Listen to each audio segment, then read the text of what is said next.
You are now tuned in to the 1718 Collective Virtual Museum. I am your host, Sosa. This is brought to you by S.STREET Media, and we are in the pink room. We have a special guest with us this evening that goes by the name of Mark West.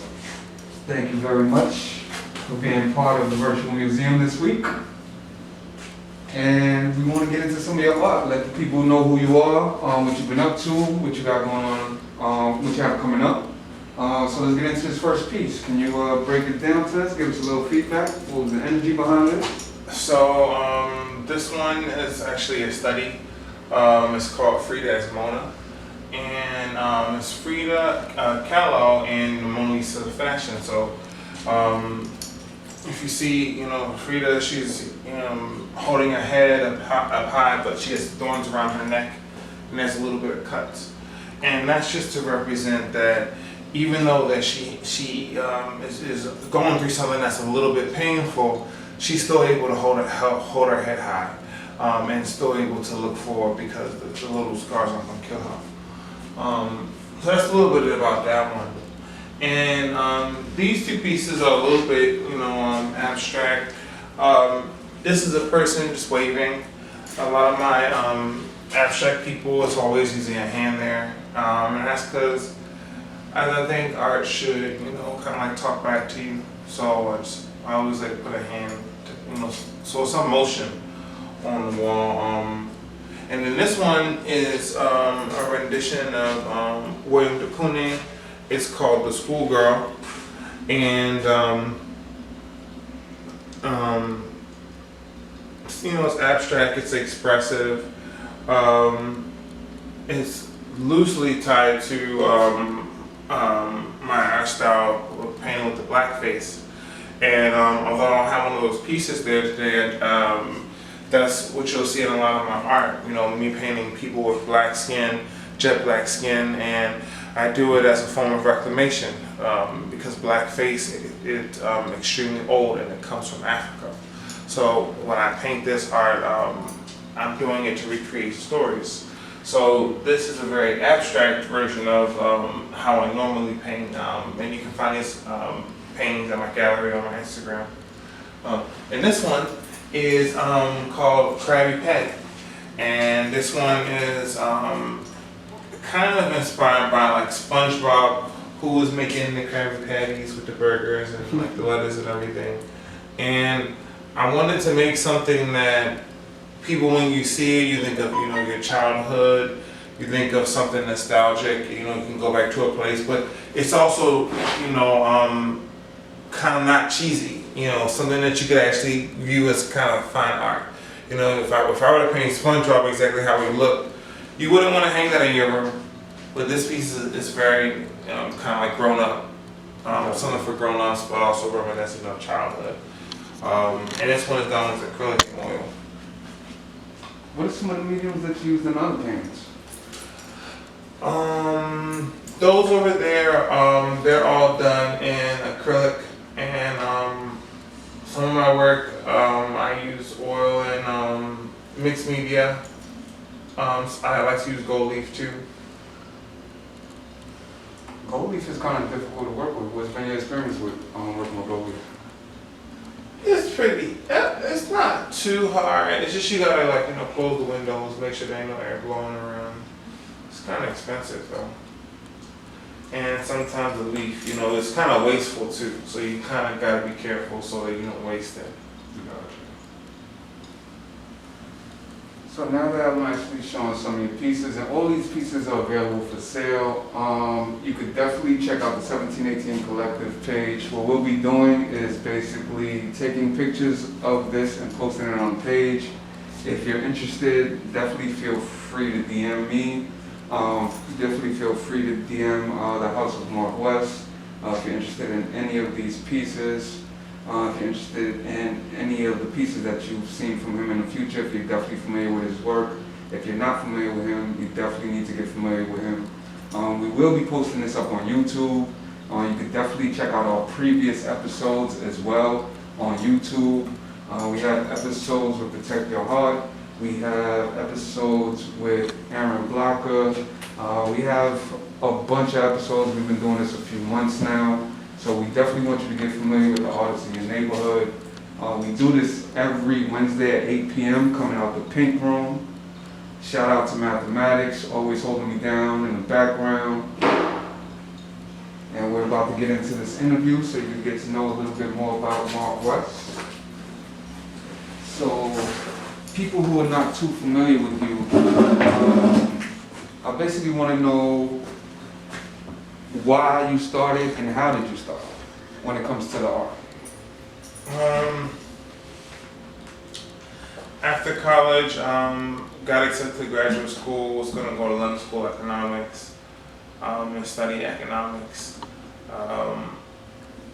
But I didn't really know what I wanted to do. I just kind of had something, wanted to have something planned after I graduated, like everyone else. And I decided that I was going to defer my admission and come to New York City. I was living in China for a few years. And I said, well, maybe I'll go back home for a year before I go to grad school.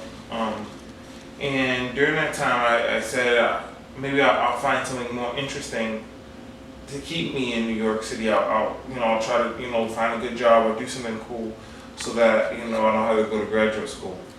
I went to New York, a year passed, nothing happened, didn't go to graduate school.